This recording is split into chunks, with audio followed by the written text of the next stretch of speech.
Welcome back, everyone. We're diving into something really fascinating today. Mm. Argentina is making a big push to revamp its education system. Yeah, really ambitious stuff. We're talking digital skills, coding, robotics, the whole nine yards. And we've got some pretty interesting documents to dig into, hmm including details about a grant they snagged from the Inter-American Development Bank. Yeah, the IDB's involvement is a big deal. It shows they're serious about making this happen. So, big picture, what's the driving force behind all of this?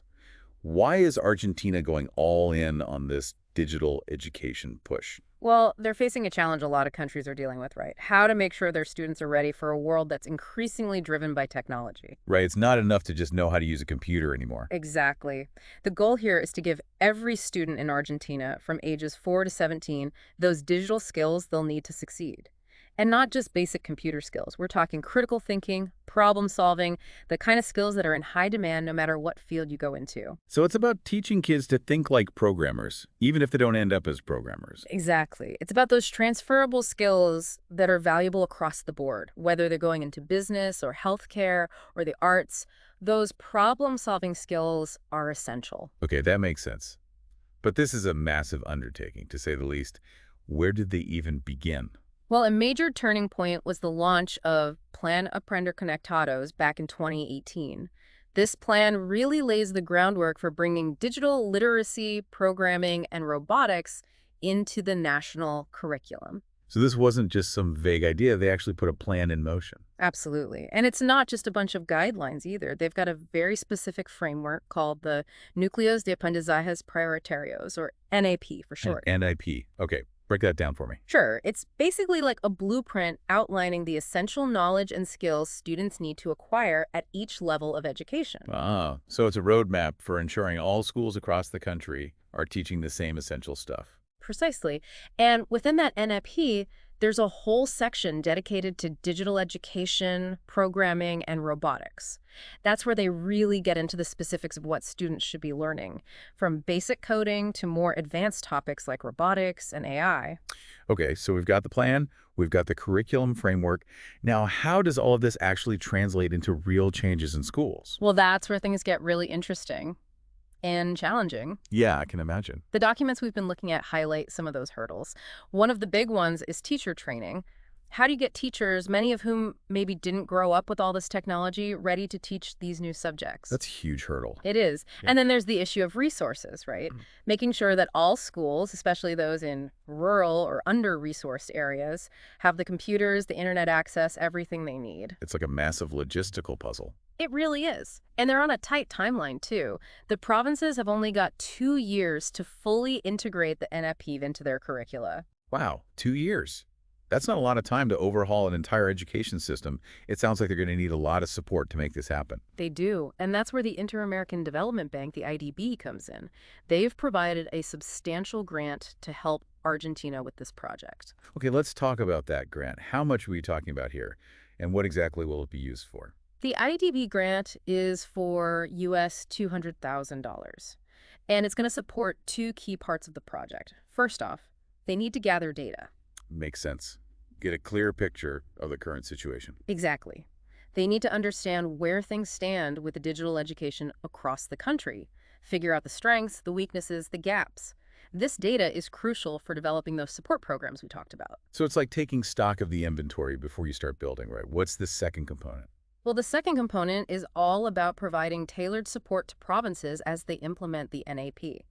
This includes developing new curriculum materials, teacher training programs, and even creating digital learning resources. So it sounds like they're really covering all the bases. Teacher preparedness, curriculum development, access to resources. It's a comprehensive Right. approach. It is, and that's one of the things that makes this initiative so fascinating, right? It's not just about throwing technology at the problem and hoping for the best. We're thinking strategically about how to really integrate these digital skills into the whole education system. It's impressive. But I'm curious about something. How will they know if any of this is actually working? How do they measure the success of all these changes? That's a great question, and it's something they've addressed in the documents. The IDB grant will also support developing a monitoring plan with specific indicators to track the program's progress. So it's not a set it and forget it kind of thing. They're going to be closely watching how this all unfolds. But What exactly will they be looking at? What are those indicators? Well, that's something we're going to delve into in the next part of our deep dive. We'll take a close look at those specific metrics they're using to measure success. You know, one thing that really struck me as I was going through these documents was the emphasis on developing what they call transversal skills. Oh yeah, we touched on that a bit earlier, but Yeah. I definitely think it's worth exploring further. What exactly are transversal skills? And why are they giving them so much attention in this whole digital education push? Well, transversal skills are those abilities that you can apply across different subjects and different contexts. They're not tied to one specific job or industry. I see. So like, it's not just about being a whiz at coding or knowing all the latest software. Right. It's bigger than that. We're talking about critical thinking, problem solving, communication, being able to work effectively with others, creativity, that sort of thing. These are the skills that employers are looking for no matter what field you're in, really. So it's about teaching kids how to think, not just what to think. And those skills are going to be valuable no matter what path they choose. Precisely. And Argentina seems to get that. They're recognizing that these skills aren't something you're just born with. You can actually teach them, nurture them, and by weaving them into the curriculum from a young age, they're hoping to raise a whole generation of adaptable, innovative thinkers. It's like they're future-proofing their workforce. In a way, yes. So we've talked about the national plan, the curriculum framework, this focus on transversal skills. But let's get down to brass tacks here. Who's actually making this happen on the ground? Yeah, who's driving this change at the school level? Well, you've got the Ministry of Education, of course. They're setting the national framework with those NFPs we talked about earlier. But the real heavy lifting, the day-to-day implementation, that's happening at the provincial level. Okay, that makes sense, right? Argentina's a big country, lots of different regions, different needs. Exactly. And each province has a good bit of autonomy in terms of how they adapt and implement those national guidelines. So it's not a one-size-fits-all approach. Nope, not at all. It's more like a national blueprint. But each province gets to add its own flavor, make adjustments based on their specific context and resources. So it's a national initiative, but with a local touch. Yeah. Kind of like a customized rollout. That's a great way to put it. And of course, the IDB is playing a big role here too, providing funding and technical support to help those provinces make this transition. Right, that $200,000 grant we talked about. But I'm curious, what does that support actually look like in practice? Well, for one thing, they're focusing on curriculum development. They're bringing in experts from all over the world, folks who specialize in digital education, to help design these cutting-edge curricula that fit in with that NAP framework we discussed. So they're not just winging it, they're bringing in the big guns to get this right. Absolutely. And they're not just copying and pasting what other countries are doing. They're working hand in hand with Argentine educators to make sure those curricula are adapted to the local context, the cultural nuances. Okay, so the curriculum piece is covered. But what about the teachers themselves? You can have the fanciest new curriculum in the world, but if the teachers aren't comfortable teaching it, it's not going to work right. You hit the nail on the head. Teacher training is absolutely crucial.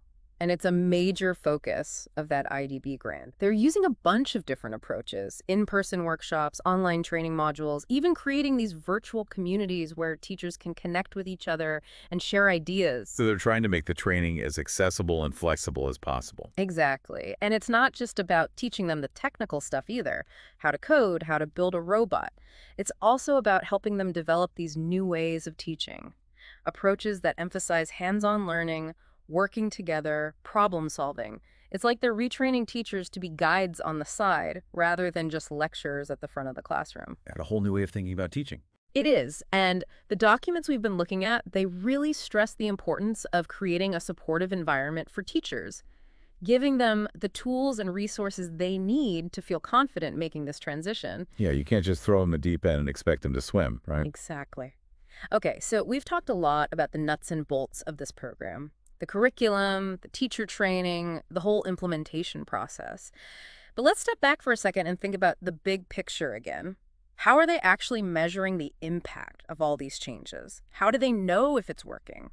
That's where the monitoring and evaluation framework comes in. They've developed this whole system for tracking progress, for gathering data. Okay, so they're not just assuming it's all going to work out perfectly. They're actually collecting data to see what's happening. Oh, yeah, they're serious about this. But can you give me some specifics? What are they actually measuring? Yeah, what kind of data are they collecting? Well, they're looking at a whole bunch of indicators. Some are quantitative, some are qualitative. On the quantitative side, they're tracking things like how many schools have actually implemented the new curriculum, how many teachers have gone through the training programs, how students are performing on standardized tests, especially in subjects like math and science, where those transversal skills really come into play. So they're looking at the hard numbers, the inputs, like the resources and training, and the outputs, like student achievement. Exactly.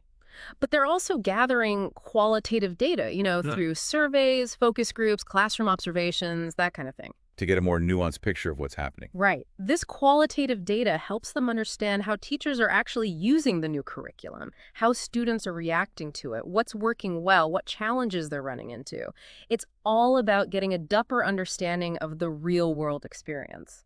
So they're not just relying on test scores and spreadsheets. They're actually going into the classrooms, talking to teachers and students, getting a feel for the day-to-day reality. That's really important. It is. And all of this data, the quantitative and the qualitative, it all gets fed back into the system to inform how they're doing things, to help them make adjustments, to continuously improve the program. It's this ongoing loop of learning and adapting. So it's not a rigid top-down approach. Mhm. There's flexibility built into the system. Absolutely. They recognize that this is a journey, not a destination. And that's one of the things I find so encouraging about this initiative. It's not about checking boxes or meeting some arbitrary benchmark. It's about creating a really transformative learning experience for all those Argentine students. And they're using data to guide that process. Okay. So they're putting a lot of thought and effort into making this happen. But the big question, the million-dollar question is it actually working? What are the results telling us so far? That's what we're all dying to know. And that's exactly what we're going to explore in the final part of our deep dive. We're going to dig into some of those early findings from the diagnostic studies and monitoring reports. All right, so we're back and ready to wrap up our deep dive into Argentina's digital education revolution. We've talked about their goals, their strategies, but the big question is it actually working? Are they seeing results? The million-dollar question, right? And the short answer is it's a mixed bag so far. Mixed bag. Okay, I'm intrigued. Tell me more. Well, it's still early days. But one of the things that's coming up in those early reports is, well, access to technology. Ah, the digital divide. I was wondering when that would come up. Yeah, it's a big issue. Argentina has made some real progress in getting computers and internet access into schools, but there are still gaps. Especially between those urban and rural areas. Exactly. And those disparities, they really affect how well the program can be implemented. It's one thing to have the tools, but if not everyone can use them, that creates a whole new set of challenges. Makes sense. Okay, what about the teachers? Have they gotten on board with all of this? I remember you were saying earlier that teacher training was a big focus. Oh, absolutely. And from what we're seeing in the reports, teachers are definitely on board with the idea of digital skills. They get how important this is. But a lot of them are saying they don't feel confident enough to teach these subjects. Yeah, I can see that. It's a big adjustment, right? Huge, especially for teachers who maybe didn't grow up using all this technology. It highlights how important ongoing support is. Professional development. You can't just do a one-time training and expect everything to be fine. It's got to be a continuous process. Exactly. Teachers need those opportunities to keep learning, to build their skills, to experiment, to share ideas with each other. It's about creating that culture of lifelong learning, not just for the students, but for the teachers too. I love that. Okay, but what about the students themselves? How are they reacting to this whole digital education shakeup? Well, so far, it looks like the students, especially the older ones, are pretty excited about it. They seem to really get why it's important to learn these digital skills. They see how it connects to their future. They're not just being dragged along kicking and screaming. Nope. They're embracing it. And that's really encouraging. I mean, when students are genuinely interested, when they're motivated, that's when real learning happens, right? Absolutely. So it sounds like even though it's early days, they're seeing some positive signs. But of course, there are always going to be challenges when you're trying to transform an entire education system. Oh, for sure. It's a huge undertaking. And those early reports, they just give us a snapshot, the real story, the true measure of success that's going to unfold over the years to come. It's a marathon, not a sprint. Exactly. But the cool thing is, they're not just flying blind here. They're collecting data, they're analyzing it, they're using it to make adjustments. It's this ongoing process of learning and adapting. So they're approaching this with a good dose of humility, recognizing they don't have all the answers, they're going to make mistakes, and that's okay. Yeah, it's refreshing, isn't it? It's not about being perfect right out of the gate. It's about being willing to experiment, to learn, to keep getting better. And they're sharing what they learn along the way. which is fantastic Yeah. because other countries are going through the same thing, trying to figure out how to prepare their students for this digital world. Absolutely. Argentina's experience is a valuable case study for anyone who's grappling with these issues. It's a really inspiring story, a story about vision, commitment, and a belief in the power of education to transform lives. It's been a fascinating deep dive, and thanks so much for joining me on this journey. We'll see you next time.